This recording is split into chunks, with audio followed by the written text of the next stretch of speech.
Hey, good morning, all. Welcome to the Common Good Podcast. Paul, I got to tell you, I'm just glad we're up and running. We had a little technical issues that costed us. I'm glad Costed too. us. Yeah. Do you hear that language? Cost us Yeah. 15 minutes of fussing around. Hey, you know those dulcet tones that we hear as the intro. Yeah. I was just with the fella who created that for us. His name's Ben Grace. Oh yeah. And yeah. And I'd kind of forgotten that he did it for us a couple years ago. Yeah. And I saw him and I'm like, hey, Ben, you're in my ears a lot of days. So if people don't know, they hear that little sound and it makes them think, oh, that's the Common Good Podcast sound. That's it. Yeah. Well, that's Ben Grace. Well, good morning to you. Good morning. Okay, outside today, a little cloudy in Minneapolis on the 19th of October, but going to be just 58 degrees, partly cloudy, just fall in its glory here. How are things looking indicated? 58 is going to be your high. Yeah. Yeah, here it's going to be probably in the low 70s, be our high. But it's lovely outside. Wow, that is lovely, actually. Same sort of thing. It's maybe 2/3 overcast. Sun peeks out every now and again. Kind of pleasant. Probably in the low 60s out there right now. Yeah. Really nice. Yeah. I was going to say, it's great for people who are golfers. I bet it's also great for people who are birders and are trying to get to every county in Georgia. Yeah. Sure it does. It does help. The cooler weather sure is. How is that going? I'm going slow, but I mean, my last 8 weeks of work have been pretty heavy. So I'm up to 21 counties now. And there's like 100 and something, 159. You're at 20. I went down to a place, I guess a week and a half ago on the Chattahoochee River between down where it runs between Alabama and Georgia. It makes the state line right there. Yeah. And it was the quietest, most remote place I've been so far. And it was great. You like that kind of thing. You like to go in remote areas where no one's around to bother you. And yeah, where you get out of the car and it's like the silence is like a thing. It's not just like an absence. It's like, oh my goodness, it's so quiet. And I was looking out over the river, which at that point is actually a little bit of a lake. It's really wide, and it was lovely. It's just great.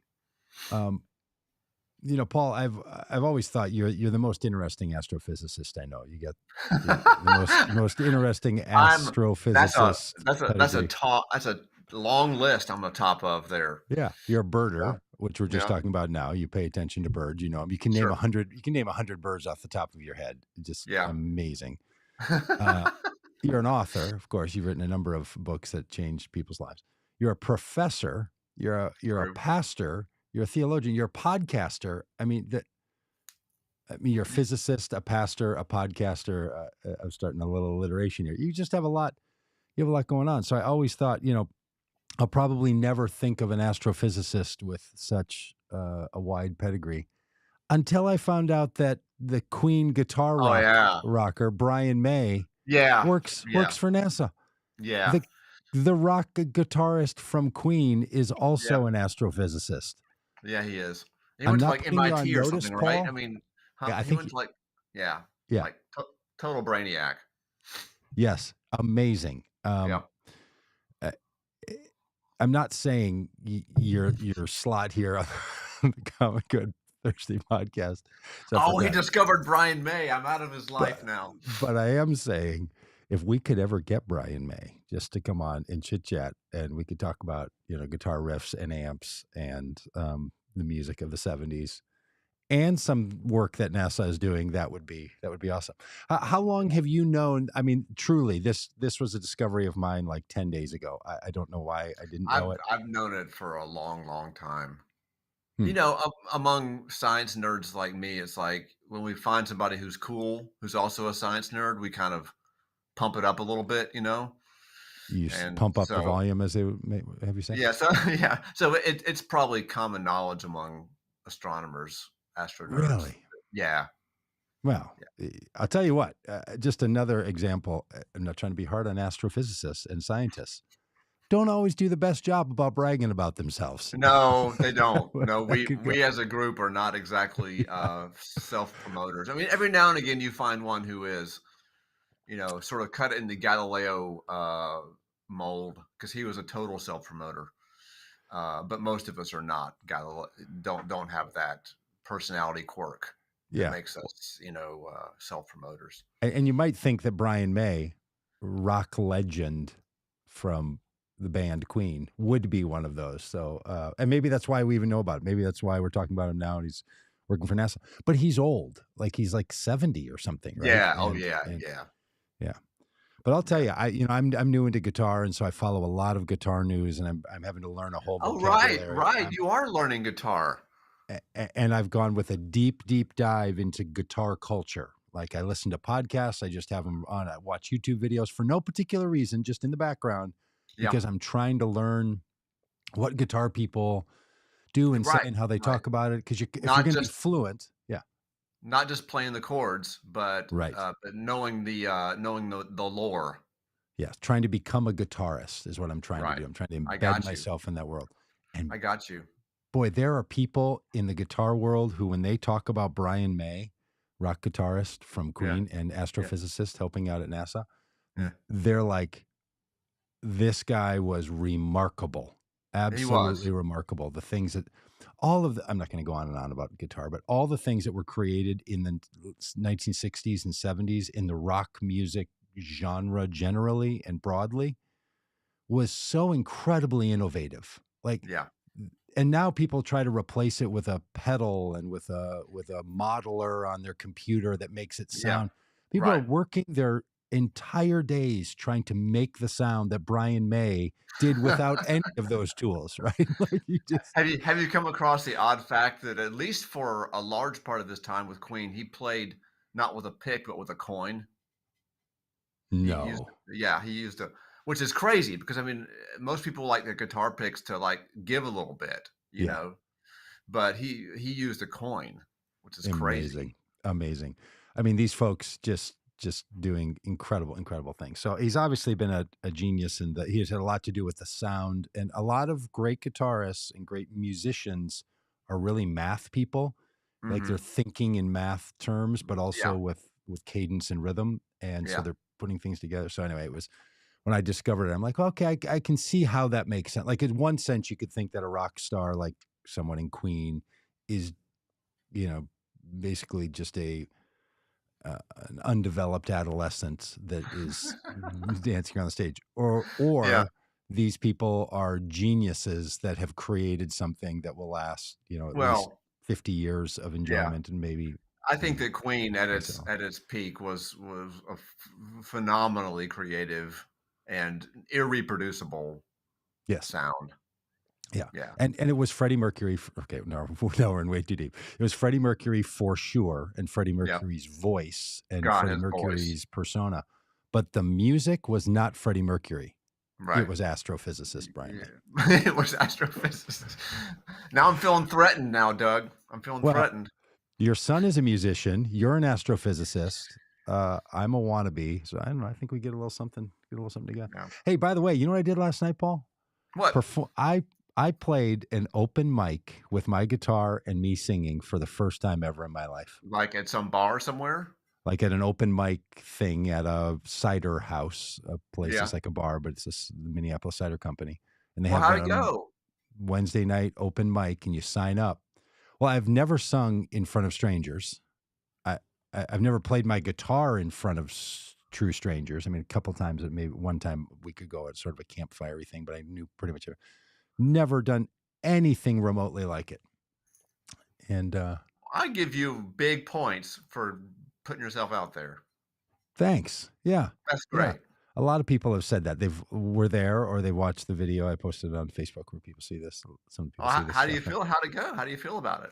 Oh, I feel great. Just great. Partly because what I'm trying to do, not just with playing guitar overall, but really with this, we all have stories in our heads, and beliefs are simply stories that we make actionable, right? So we have a story, and then we act on that, and then we call that a belief, and it funds what we do. So we all have these beliefs or stories roaming around in our head about who we are and how we operate in the world. And one of my stories was, I'm not a musician, because I wasn't. I can't sing. I don't sing in front of people because I've had many of an experience of me singing and people being disturbed by it, including me, because it's really quite bad. Because I didn't know what I was doing or anything, trying to sing like other people. So anyway, I had this story in my head, and I've decided, 651 days ago when I started playing guitar, that I don't want that story in my head anymore. I don't want that belief. I don't want that Right, reality. So I'm right. trying to rewrite that story. And so last That night, standing up on the stage was just basically saying that's not going to be my story anymore. that is phenomenal. It reminds me of I'm the bumper sticker that says, "Don't believe everything you think." totally, yes. Wow. Yeah. Okay. Let me deep dive on this. So Yeah, the first time I heard that phrase was probably 15 years ago. yeah. A person who was starting to come to Solomon's Porch, the church where I was a pastor, and she's fine with me sharing this publicly. She wrote me an email and said, "Hey, I'm coming with my boyfriend, and I'm not sure I'm into all the God stuff the way Mhm. that you all seem to be, and I'm just wondering, can someone like me, who doesn't was kind of raised in this stuff but doesn't really believe it, am I okay being around there Mhm. if I'm a non-believer?"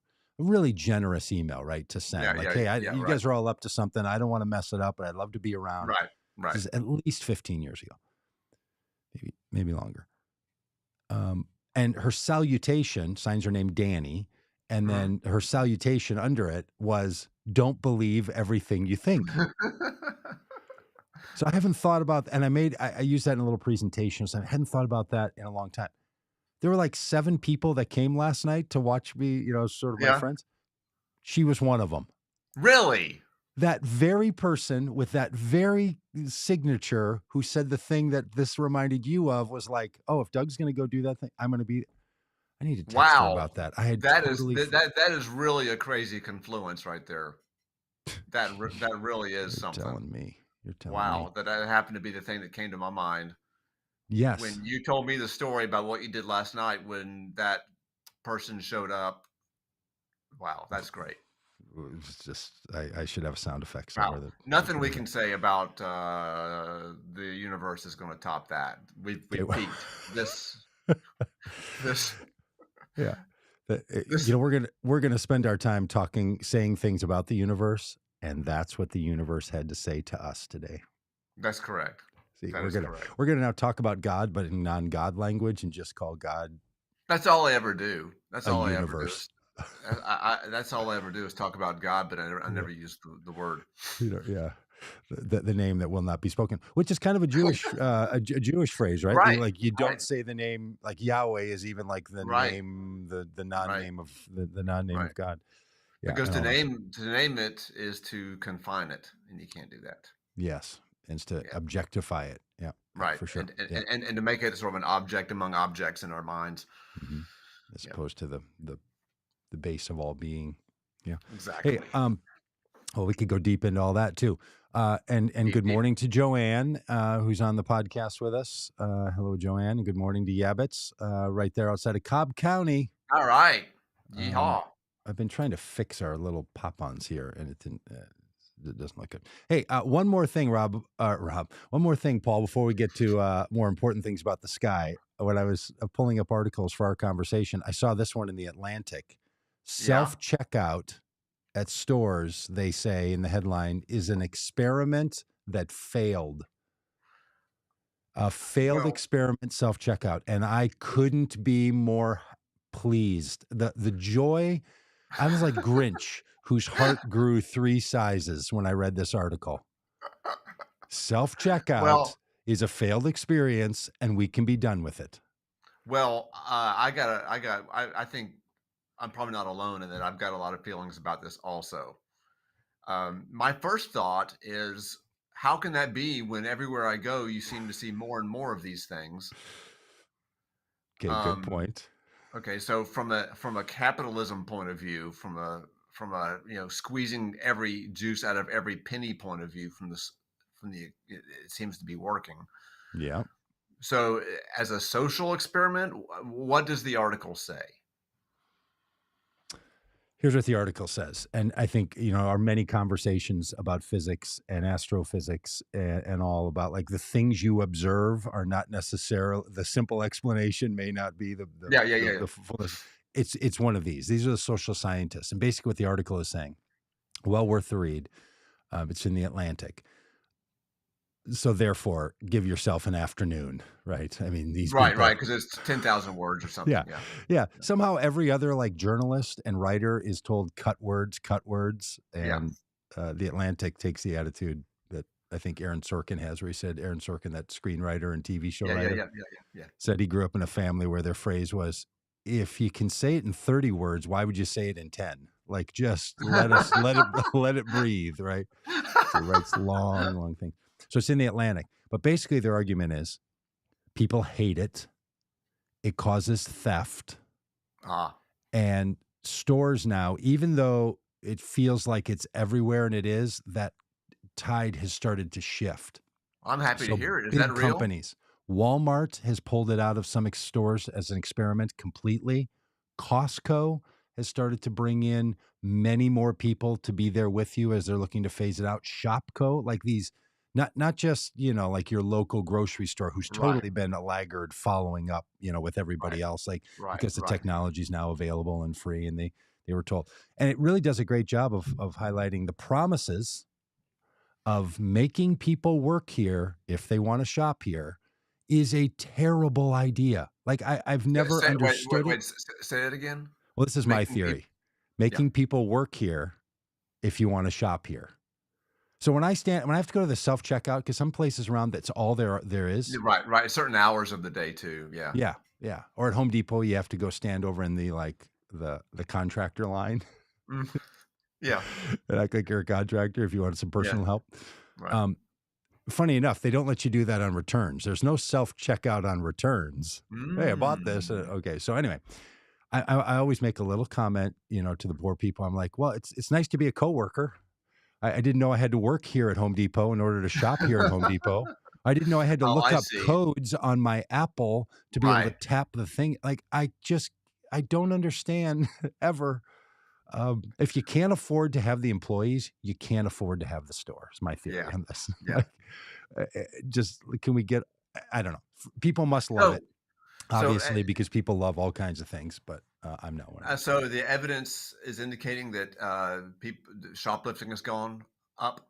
Yes, for Uh-huh. loss, there's, and this has been true. They've baked this in the entire time. With I can't believe we're talking so long about self checkouts, but they've been at this for a while, saying the amount of money you're going to lose in theft or accidental Right, misringing, or right, somebody scanned something and it didn't go in, and you threw it in your bag, and then you thought, I'm just going to leave it right, in there anyway right. because Honest mistakes, yeah, yeah.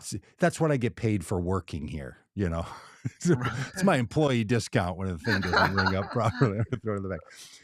Is that amount you're going to lose in theft or accidental this and that is less money than you're going to Right, save by all the savings that come from non-employees and employee theft and right, all the rest.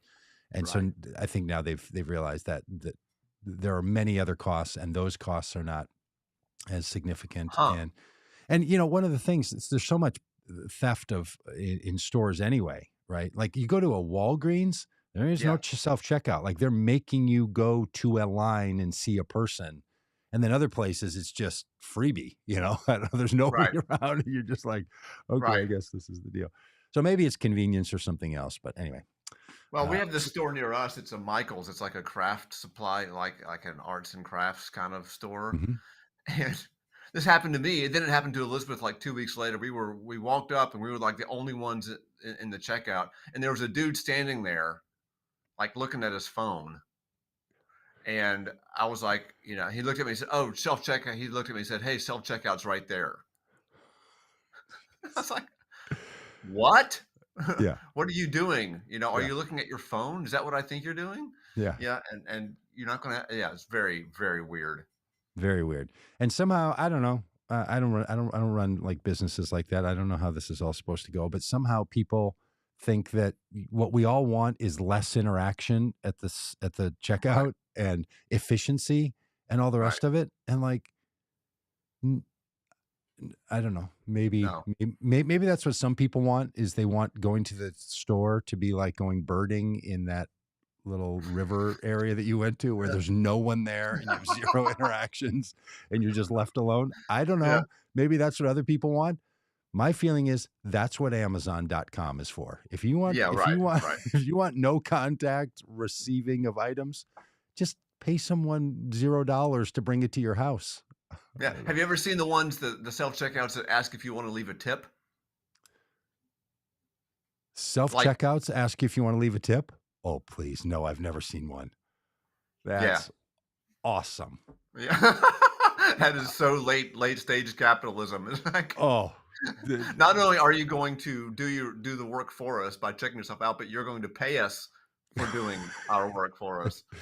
that's right. Well, Joanne has a great point. She says she worked at a Walmart for many years, and positions like that are hard to keep, and employees are hard to find. Yeah, Yeah. look, I bet that's true too. I bet we don't have a tendency of paying people for these jobs Right. enough, Right. and so people don't want them. And maybe that was another. It's all part of the automation, Yeah.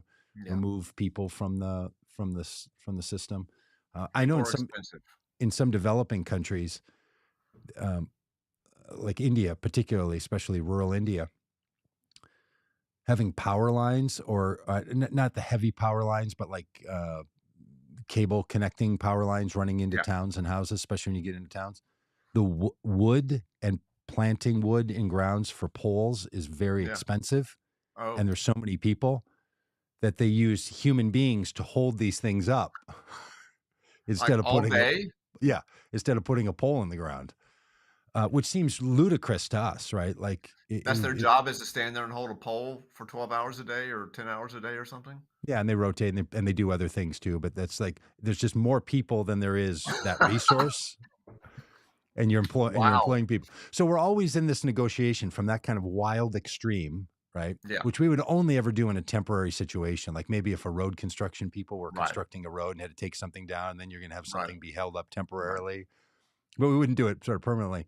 All the way over to, well, what things should we have people do, and what things should we automate? Like that's a real question. So Right. self Right. checkout is a part of a real question. Just feels like this is not the place to solve it. I don't know. Yeah. I just Right. can't stand. I cannot stand self checkout, even when Mm. it feels more efficient. Yeah. I'll tell you sometime about the time where I spilled my rotisserie chicken because it was at self checkout, and I had to lift it out of my little thing, and it kind of got hot in my hand, and then I tried to move Yeah. it, and then it flipped over, and then it spilled on me and fell on the ground. I can And hear I mean, I can hear the cursing. I can hear it.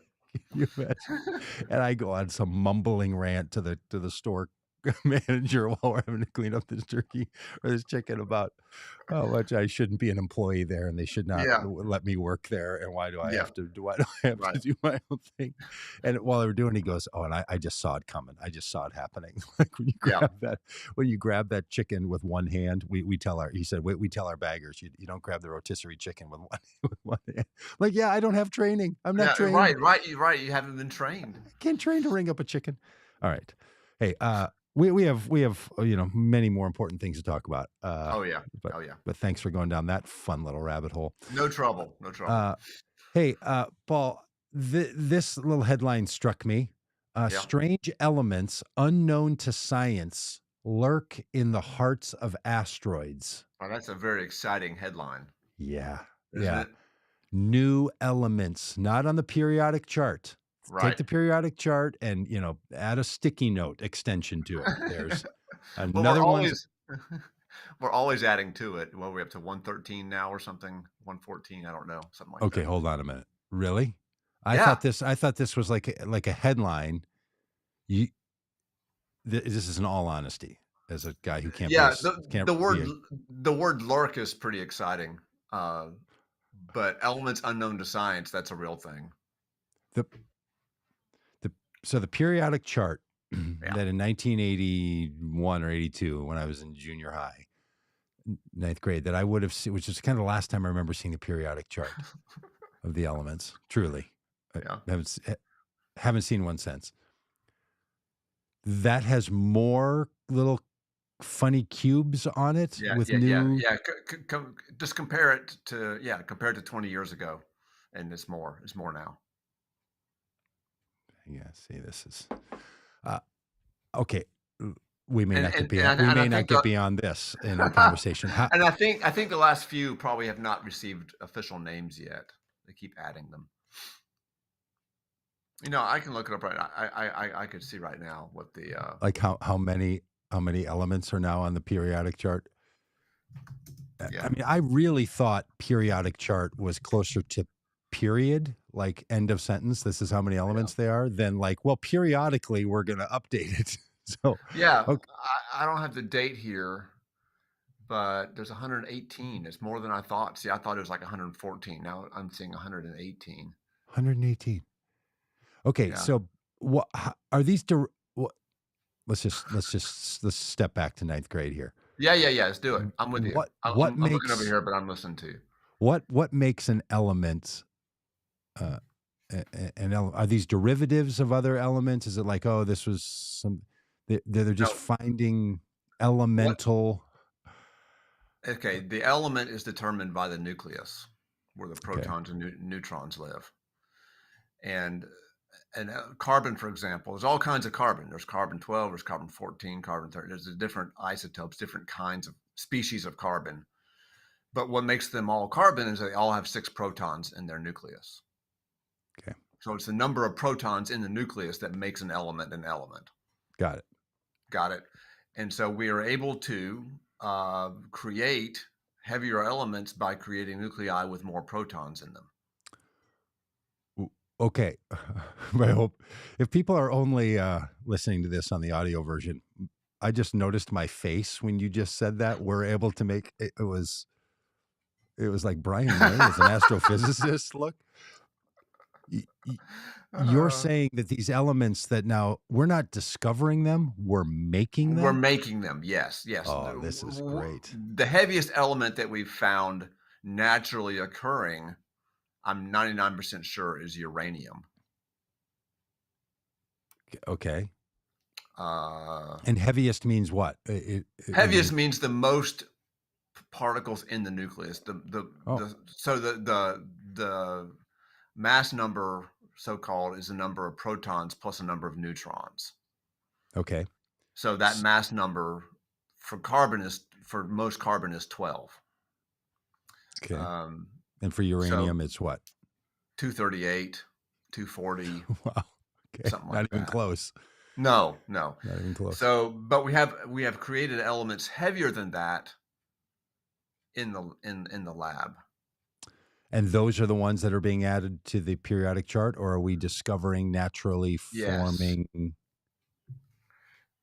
gonna So, check something here. so most Keep of what, talking. okay, so most of what we know to have existed, most of what we know that exists in the natural world, Yeah. we know that set. We're not finding new ones of those Right, unless right. there's some We're in not unless lurking there's some inside of a lurking inside these asteroids. Yes. And yeah, we with have a reason to believe that there are some heavier ones out beyond what we've made that may be stable for a longer okay. amount of time.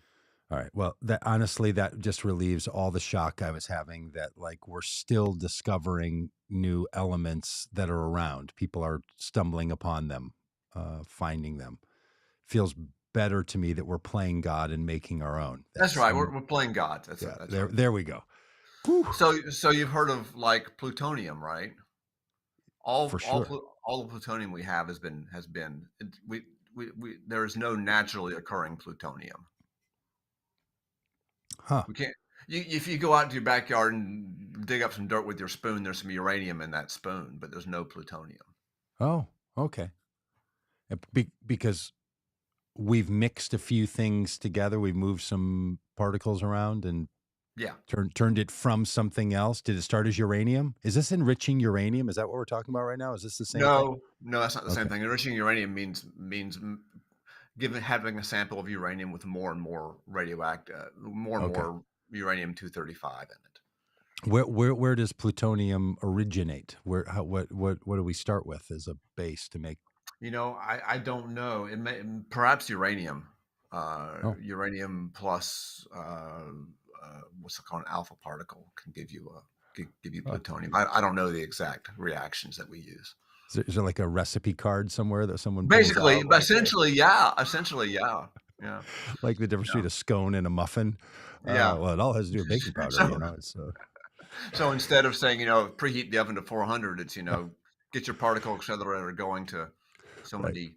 Yeah, lower heat for a Billions longer of time, not higher heat yeah, for a shorter time, and we're going to yeah, make a yeah, new particle. All right. So if this article has something to it, and lurking inside of an asteroid is a new element with a black hat and a trench coat pulled up, standing around the corner and looking super yeah, creepy, yeah. that would be a real thing. I mean, that's worthy of a No, headline if there's a yeah, new it's worthy of a natural headline. occurring element. Yeah, because we're not able to make them in the lab, but we believe that there are some stable elements around Hmm. 160 or so.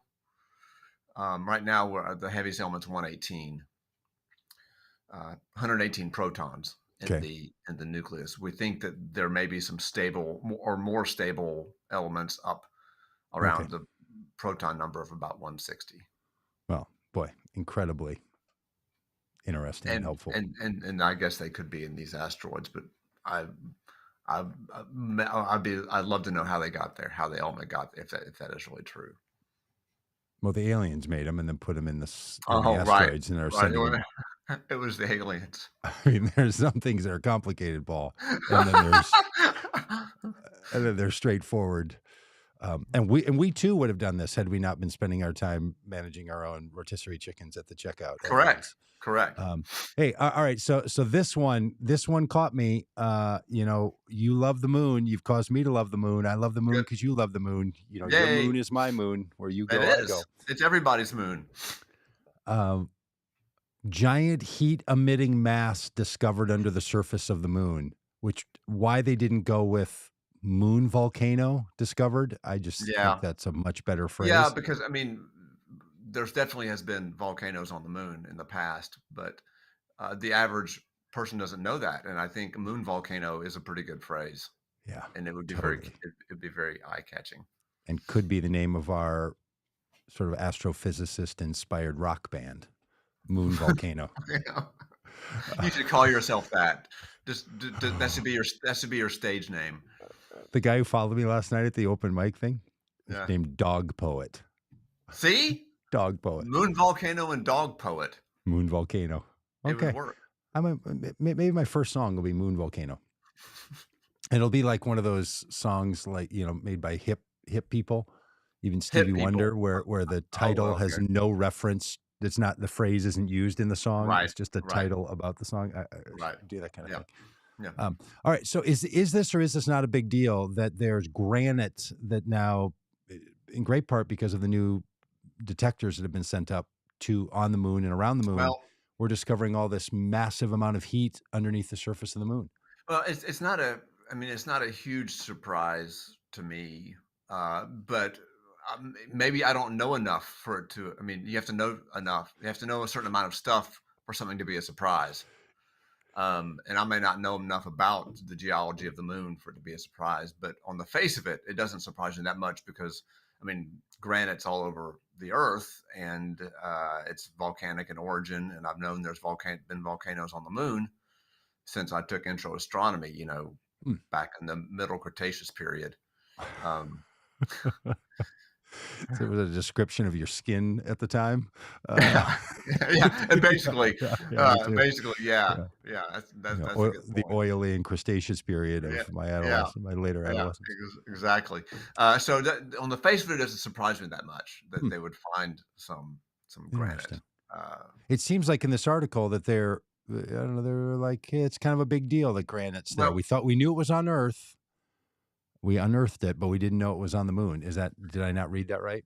yeah, that unmooned it. Yeah. Um, Nice. the thing that does surprise me a bit is that it's warm enough. It's that the radioactivity has not completely. Yeah. Uh, I guess I mean I know that the Earth is heated by radioactivity as well, but for some reason it surprises me that this so close to the surface of the moon that it hasn't Yeah, stopped by now. pretty great. And it seems like there were a couple other articles I didn't pull up that they're really learning a lot by the cameras they have up there and the sensors on the moon. Like there's a lot of moon discovery going Yeah, on. Yeah. yeah, yeah. And most of us are not tantalized by the moon's, volcanoes. It's by the rings of fire and Yeah, things how that about come that? around the moon. With the fight that this article from last week, see the moon's shadow on Earth from last week's ring of fire eclipse. There it is. Pretty good shot taken right there. I wonder if the former president went out and looked at the eclipse again.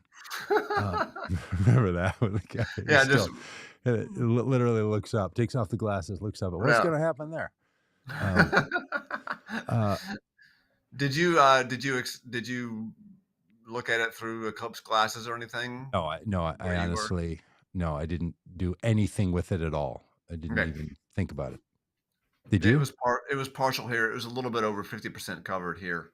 So we had a little advertised and had a little party out on the plaza of the observatory. Had people come by Of and course you did. look at it through glasses, and we also projected the image of the sun onto a couple of screens and stuff Hmm. like that, so people could see it. Was it inspiring? Was it It was neat, captivating? but only thing about it that was kind of cool was that when it was maximum, when it was right near the maximum, no, you would never have known it walking around if you hadn't known that it was happening. But there was one point at the maximum where the sun was completely alone in the blue sky. But if you looked up and noticed that and looked around, you would see that it looked like the sun was behind a really thin layer of clouds. Oh, You know what I'm saying?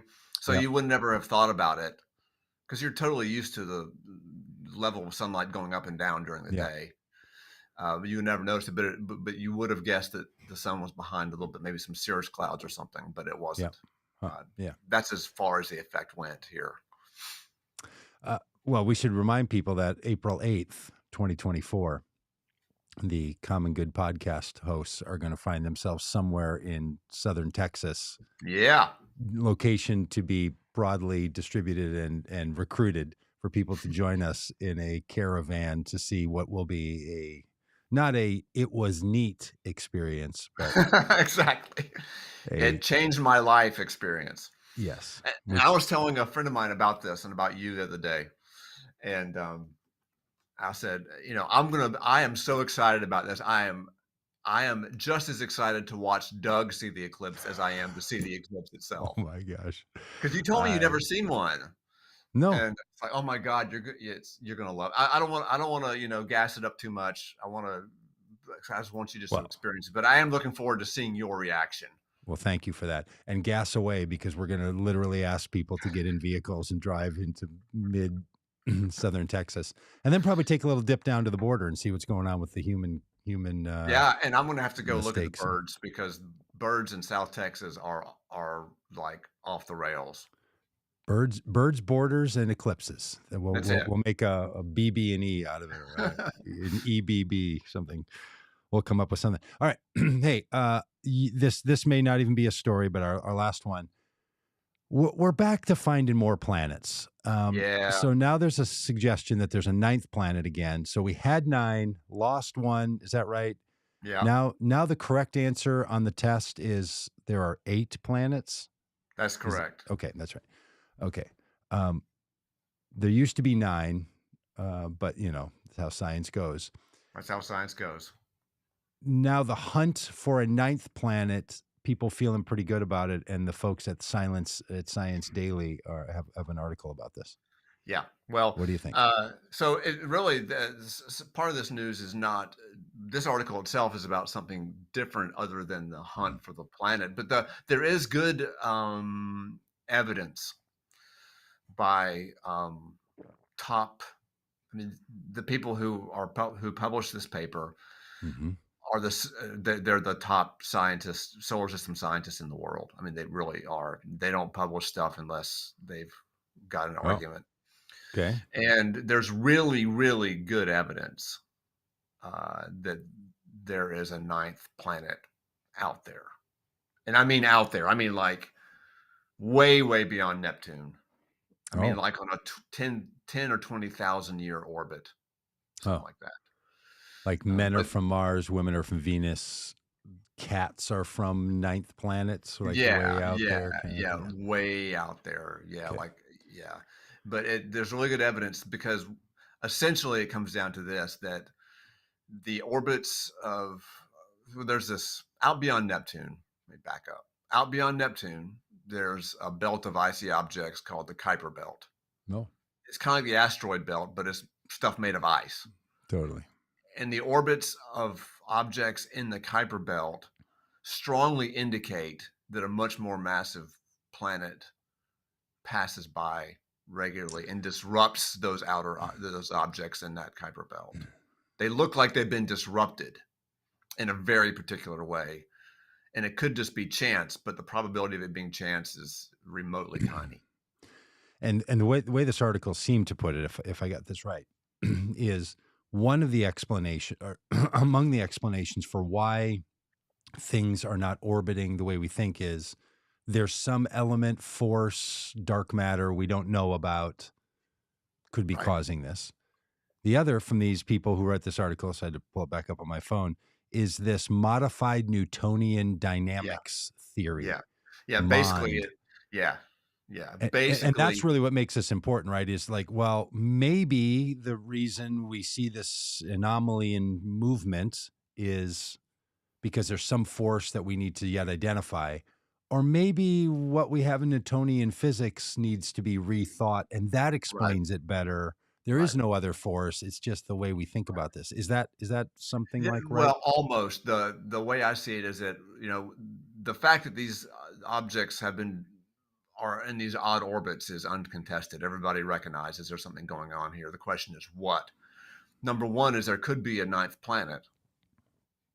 That's one option. The Okay. other option is what you say, which is that maybe our theory of gravity is incomplete. Hmm. Not that it's wrong, it's just that it's incomplete for very, very low gravitational, very weak gravitational Hmm. fields. Maybe it's wrong. Maybe it's incomplete there. So that's the theory. Basically, our theory of gravity versus a ninth planet. Those are the two possible explanations. Tom pops this up in the chat on Facebook. So the way scientists suspect heavier elements is because these asteroids act like a denser.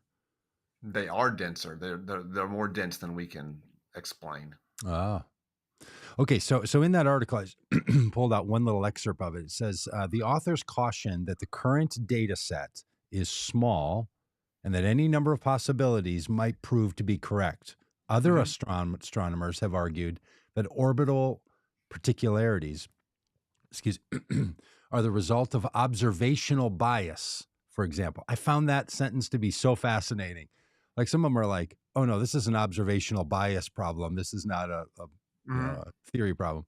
And then the person who's mm, the article's about says, regardless of the outcome, this work highlights the potential for the outer solar system to serve as a laboratory for testing gravity and studying Hmm. fundamental problems of physics. I don't know. Yeah. That all feels like much more than how many planets do we have. That's just a Yeah. little insight into what goes on in the world of all of you folks, where people are are having to decide are the rules Well, different? Are things different? Is this observational yeah. I mean, bias? How that's do we decide? yeah. A couple of things. Number one, this Brown fella is the fella who first proposed the ninth planet back in 2016. The guy who's speaking here, Brown, Mike Mhm, Brown. mhm. He's the same guy who proposed the existence of the ninth planet. He's the one who did that. But yeah, the thing is that I mean, scientists are just. I mean, people don't. I think the average non-scientist does not appreciate, at least within the world of physics and astronomy, just how cautious scientists are about Mm, coming to conclusions. They're mm. really circumspect. They really, I mean, there have been cases where people have gone too far too fast, but typically scientists, like you said, they're not great promoters. They're kind of like, they tend to be, they tend to sort of be cautious people. And, maybe it's a bias in observation. Maybe it's our theory of gravity. Maybe it's a ninth planet. I mean, we don't know. Hmm. You know what I mean? And so all these Yeah. possibilities are laid out there, and people are like, "Well, I've got my pet theory, but maybe it's wrong. Maybe these other things are possible. So let's investigate them and see." Because there is an answer. We just need to, Mhm, might mhm. not be my pet answer. What do you think? Do you have a pet answer that if it came true, you'd be like, "Well, that's kinda what I thought." I, Do you have this is based on history and on my Uh-huh. own. I think my own bias, my own preference is for it to be a planet. I think Yeah. it'd be phenomenal. And also, there's a lot of reasons why it'd be nice for it to be a planet. Not maybe not a lot, but several reasons why it'd be really nice. I think it'd be a very clean explanation. Hmm. Um, Also, it'd be really satisfying to have 9 planets again. You know? Bring you back to that childhood Yeah, story you yeah. had. Yeah. But Yeah. but another reason is that, we've been looking over the last 30 years at a lot of other solar systems, a lot of them, and they tend one of the most popular kinds of planets, at least in our galaxy, are planets between the Earth's mass and the mass of, say, Neptune. Okay. We don't have any planets in that mass range. Oh, and this one might be. This one would be almost certainly in that mass range. So in that sense, it'd be a little satisfying, for us to be not such an anomaly, for us to sort of fit in, with the rest of the gang. Huh. Yeah, it's like the nesting Russian dolls or Ukrainian dolls, and you're missing one. You're like, And hey, we missing just one of need them to. exactly. Yeah, yeah. There's we too, need- there's a gap. uh, We have a it's- we have a planet mass gap. all right, I know you have important things to do to talk to paying Yeah, students, so you yeah. have to go. Do you have time to make any comment about Jim's question? Is this new planet N getting closer to Earth? We don't know. We haven't found it, and we're not sure where it would be in its orbit. Hmm. Um, it may be close, in which case it'd be relatively easy to find. Relatively easy to find. It may be out near its furthest point, in which case it would be very, very, very difficult to find. But we don't know where it is. We're not even sure where to look at this point. I don't think. Huh. All right, so many questions we can't get to. All right, Paul. Thank you. What are You're you welcome. teaching the What are you teaching the fine students here in the middle of October? What are you going to talk about today? Well, today we're going to talk about.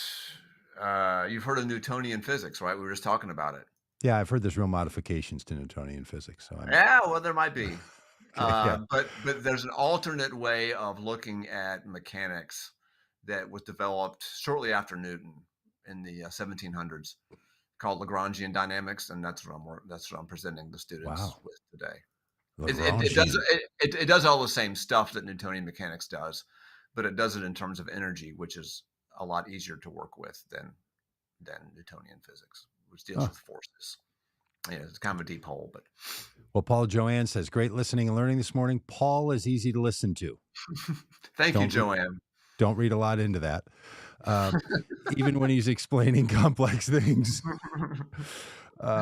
sometimes it's the contrast that makes somebody just seem Ah, so much more yeah. pleasant. Thank Uh, you, Joanne. Thanks for the uh, good word. and hello, Kimberly. See, you just got here. Kimberly, you're gonna love the beginning. I just have a feeling that chit chatting about rock stars and self checkout at grocery stores and weird open mic experiences would be right up your alley. So even though it's just live right now, you can just when it's over, you just watch it again. It's right It's there gonna for you. live forever.